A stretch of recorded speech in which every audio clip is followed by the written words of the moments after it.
مسلمان مرد کے لیے سونے کی انگوٹھی کا استعمال کرنا جائز ہے یا نہیں؟ اسی طرح وائٹ گولڈ اگر ہم یوز کرتے ہیں تو اس کا استعمال کرنا جائز ہے یا نہیں؟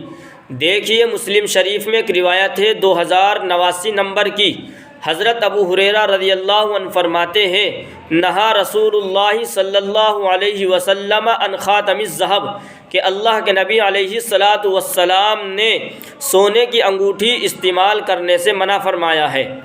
اسی لیے اس روایت کی روشنی میں حضرت مفتی شبیر صاحب دامت برکاتہم نے فتاوی قاسمیہ میں جلد 24 صفحہ نمبر 389 پر یہ فتویٰ لکھا ہے، اور دارالفتاء دارالعلوم دیوبند کا فتویٰ بھی یہی ہے کہ مسلمان مردوں کے لیے سونے کی انگوٹھی کا استعمال کرنا حرام ہے، خواہ وہ وائٹ گولڈ ہو یا سنہرے رنگ کا گولڈ ہو۔ مسلمانوں کو اس سے بچنا چاہیے، استعمال نہیں کرنا چاہیے۔